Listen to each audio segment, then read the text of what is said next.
Hello नमस्कार आदाब जय हिंद। आज हम लोग एनसीईआरटी क्लास 10 का चैप्टर 8 जो कि इंट्रोडक्शन टू ट्रिगोनोमेट्री है उसका एक्सरसाइज 8.1 का क्वेश्चन 9, 10 और 11 तीन क्वेश्चन को कवर करेंगे। सबसे पहले देखते हैं क्वेश्चन 9। क्वेश्चन कर रहा है in triangle ABC right angle at B.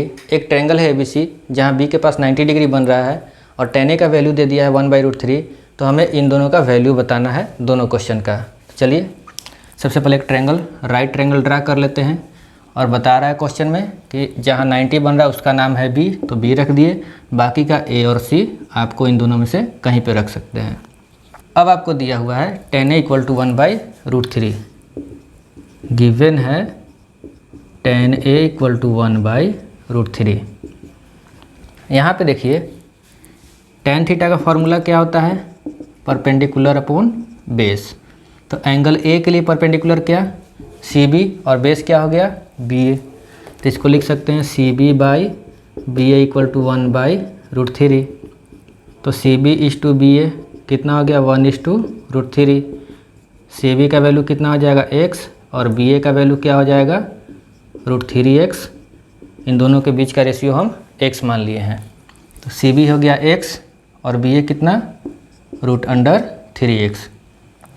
तो इसका भी लेंथ हम लोग निकाल लेते हैं। तो पाइथागोरस थ्योरम से जानते हैं hypotenuse square = perpendicular square plus base square.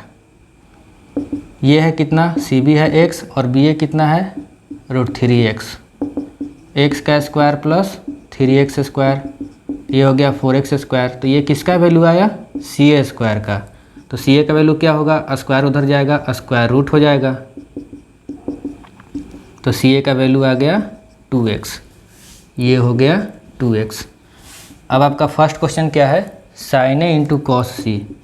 sin A × cos C plus cos A × sin C। तो sin A क्या होगा, तो एंगल A के लिए सबसे पहले तो sin थीटा देखिए क्या होता है, परपेंडिकुलर बाई हाइपोटेनस। तो एंगल A के लिए परपेंडिकुलर x और hypotenuse 2x into cos C। तो cos थीटा क्या होता है, बेस बाई हाइपोटेनस। तो cos C है तो एंगल C के लिए बेस क्या हो गया x और हाइपोटेनस 2x प्लस फिर cos A है तो cos थीटा होता है बेस बाई हाइपोटेनस। तो एंगल A के लिए बेस क्या हो गया √3x और बाई हाइपोटेनस कितना 2x।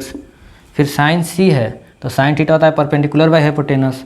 एंगल C के लिए परपेंडिकुलर √3x और हाइपोटेनस कितना 2x। देखिए कट रहा है ना, ये दोनों कट गया, ये दोनों कट गया, ये भी कट गया, ये भी कट गया। क्या बचा 1/2 × 2 4 हो गया प्लस √3 × √3 कितना 3 और 2 × 2 4। इसको सोल्व कर लीजिए, 4 LCM हो जाएगा 1 + 3, 4/4 = 1 आंसर। तो फर्स्ट का आपका आंसर, फर्स्ट का वैल्यू कितना हो गया 1। अब सेकेंड क्वेश्चन का वैल्यू निकालेंगे। तो ये क्या है, cos A × cos C minus sin A × sin C। cos theta क्या होता है, बेस बाई हाइपोटेनस। तो एंगल A के लिए बेस कितना हो गया √3x और हाइपोटेनस कितना 2x इंटू cos C। तो एंगल C के लिए बेस हो गया x, ये वाला hypotenuse 2x। sin A, angle A के लिए परपेंडिकुलर x, हाइपोटेनस कितना 2x। sin C, तो एंगल C के लिए परपेंडिकुलर √3x और बाई हाइपोटेनस कितना 2x। x कैंसिल, ये भी x कैंसिल। यहाँ कितना बचा, ऊपर में √3 और 2 × 2 4 माइनस ऊपर में √3/4। अब सेम चीज़ प्लस में और माइनस में है, माइनस होकर कितना हो गया 0। तो इसमें आपको फर्स्ट क्वेश्चन का वैल्यू 1 आया और सेकंड क्वेश्चन का वैल्यू 0 आया। अब हम लोग देखेंगे क्वेश्चन नंबर 10। चलिए क्वेश्चन 10 क्या कर रहा है, in triangle PQR right angle at Q। मतलब जो PQR ट्रायंगल है उसमें Q के पास 90 डिग्री बन रहा है और दो साइड्स का सम दे दिया है 25 और एक इसमें साइड दिया हुआ है और हमें वैल्यू निकालना है sin P, cos P और tan P का। तो सबसे पहले तो एक राइट ट्रायंगल ड्रा कर लेते हैं और जहाँ पे 90 बन रहा है वहाँ पे क्या नाम देना है हमें Q। बाकी का P और R इन दोनों में से कहीं भी दे सकते हैं। PQ का वैल्यू कितना दे दिया है 5 सेंटीमीटर और PR प्लस QR इन दोनों साइड्स का सम दिया है 25। तो लिखेंगे given P R plus Q R equal to 25 centimetre. ठीक है, अब देखिए इसमें ना तो हमें पी आर मालूम है ना तो क्यू आर मालूम है, दोनों का सम दे दिया है। तो हम क्या करेंगे कि जब प्लस या माइनस रहेगा, मतलब जब दो साइड्स का डिफरेंस या दो साइड्स का सम दिया रहेगा, दोनों में से कुछ भी नहीं मालूम है, तो हम किसी एक साइड को x मान लेंगे। तो हम मान लेते हैं कि P R equal to x, आप क्यू आर इक्वल टू भी x मान सकते हैं।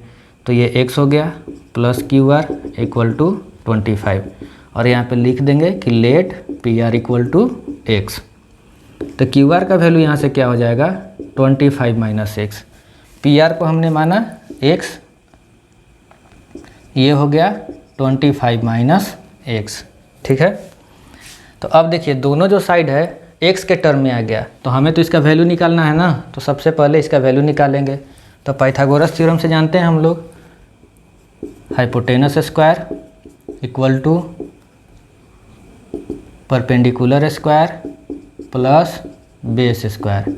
हाइपोटेनस कितना है x है पी आर, तो x स्क्वायर हो गया, पी क्यू कितना है 5, तो 5 का स्क्वायर, और क्यू आर कितना है 25 माइनस एक्स, तो इसका स्क्वायर। तो एक्स स्क्वायर इक्वल टू हो गया 25 प्लस ये a माइनस बी के होल स्क्वायर पे आ गया, तो क्या होता है formula a square plus B square minus 2ab, ये दोनों कैंसिल। तो देखिए माइनस 50x इधर आ गया, तो क्या बन गया प्लस 50x, और 625 प्लस 25 650। तो x का वैल्यू कितना हो जाएगा, ये कट जाएगा 13 बार में, तो x इक्वल टू कितना हो जाएगा 13। तो यहाँ पे लिख दिए ये 13 सेंटीमीटर, और ये कितना 25 माइनस 13, 25 माइनस एक्स है ना, तो 12 आएगा। इसको निकाल लेते हैं हम लोग, लिख लेते हैं। इसलिए P R equal to x equal to 13 centimetre and Q R equal to 25 minus x equal to 25 minus 13 centimetre. कितना आ गया ये 12 सेंटीमीटर। अब हमें वैल्यू किसका निकालना है, साइन पी का। तो देखिए साइन थीटा क्या होता है, परपेंडिकुलर बाई हाइपोटेनस। तो एंगल पी के लिए परपेंडिकुलर 12 हो गया और हाइपोटेनस 13। एक आंसर आपका आ गया। सेकंड क्या करा है, कॉस पी। तो कॉस थीटा क्या होता है, बेस बाई हाइपोटेनस। तो एंगल पी के लिए बेस हो गया 5 और हाइपोटेनस 13, आपका सेकंड भी बन गया। थर्ड क्या है, टैन पी। तो टैन थीटा क्या होता है, परपेंडिकुलर अपॉन बेस। तो एंगल पी के लिए परपेंडिकुलर 12 और बेस 5, तो 12/5 आंसर। ये आपका क्वेश्चन 10 बन गया। अब हम लोग क्वेश्चन 11 देखेंगे। तो क्वेश्चन 11 जो है, इसमें 5 क्वेश्चन दिया हुआ है और आपको बताना है कि कौन सा इसमें से ट्रू है और कौन सा फॉल्स है। तो इस क्वेश्चन को आप, अगर आप मेरा फर्स्ट एपिसोड देखिएगा ट्रिगोनोमेट्री का जो इंट्रोडक्शन है, तो आप इसमें के सभी क्वेश्चन को सोल्व कर लीजिएगा। फिर भी यहाँ पे हम आपको बता दे रहे हैं। फर्स्ट क्वेश्चन है the value of tan A is always less than 1, और इसमें आपको जस्टिफाई भी करना है कि आप सही बता रहे हैं कि गलत। तो देखिए ये फॉल्स होगा, tan A का वैल्यू हमेशा लेस देन 1 नहीं होगा। रीज़न क्या है, tan A का फॉर्मूला आप लोग जानते हैं, tan A perpendicular by base, और एक राइट ट्रायंगल में सबसे बड़ा साइड होता है हाइपोटेनस। ये परपेंडिकुलर और बेस जो है बड़ा छोटा होते रहता है। तो अगर मान लीजिए कि परपेंडिकुलर बड़ा है, ठीक है, ऊपर वाला वैल्यू बड़ा है और बेस छोटा है, तो इसका जो वैल्यू आएगा tan A का ग्रेटर देन 1 आएगा। आप कोई भी फ्रैक्शन लिखिए, ऊपर का वैल्यू बड़ा नीचे का वैल्यू छोटा, आप इसको डिवाइड करिएगा तो हमेशा ग्रेटर देन 1 ही इसका वैल्यू आएगा, 1 पॉइंट समथिंग। अब अगर मान लें कि परपेंडिकुलर छोटा है और बेस जो है बड़ा है, तब इसका वैल्यू जो है लेस देन 1 आता है। आप डिवाइड करके देखिएगा 0 पॉइंट समथिंग आएगा, मतलब 1 से छोटा वैल्यू है। तो यहाँ पे परपेंडिकुलर और बेस में दोनों में से कोई भी बड़ा छोटा हो सकता है। तो अगर परपेंडिकुलर बड़ा हुआ तो वैल्यू ग्रेटर देन 1 हो जाएगा, बेस बड़ा हुआ तो वैल्यू लेस देन 1 हो जाएगा। और यहाँ पे कह रहा है कि tan A का वैल्यू ऑलवेज लेस देन 1 होता है, तो ये तो फॉल्स हो गया, गलत हो गया ना। हमेशा लेस देन 1 कब होगा, जब नीचे वाला वैल्यू बड़ा होगा, लेकिन ऐसा तो इसमें होता नहीं है। परपेंडिकुलर और बेस में से कोई भी बड़ा छोटा हो सकता है।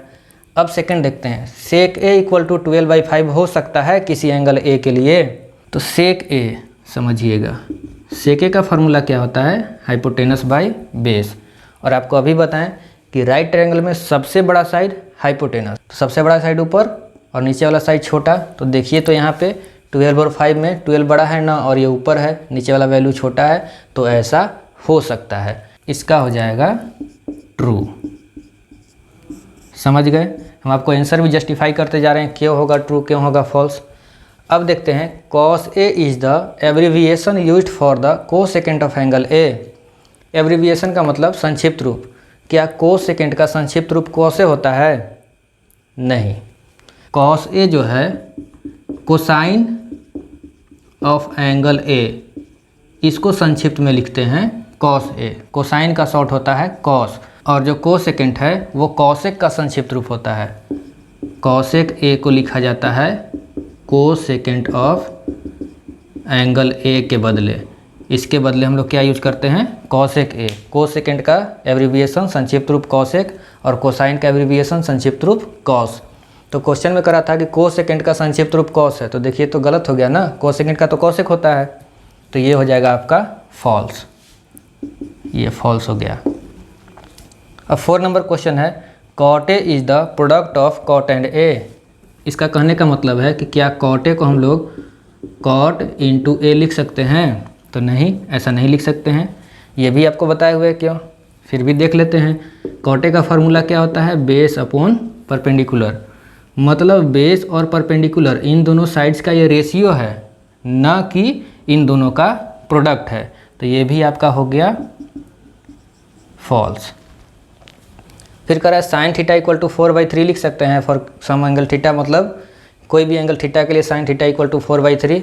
तो साइन थीटा का फॉर्मूला परपेंडिकुलर बाई हाइपोटेनस, और हम बताए हैं कि हाइपोटेनस सबसे लॉन्गेस्ट साइड होता है राइट ट्रायंगल में, मतलब सबसे बड़ा साइड नीचे लिखा जाएगा साइन थीटा में हमेशा। देखिए तो सबसे बड़ा साइड को ऊपर लिख दिया है, तो फॉल्स हो गया। तो ये हो गया आपका 11 नंबर क्वेश्चन ख़त्म। तो उम्मीद है आप लोग इस वीडियो में जितने भी क्वेश्चन को बताए गए हैं सभी को आप लोग अच्छी तरह से समझ लिए होंगे। अब मिलते हैं हम लोग नेक्स्ट वीडियो में।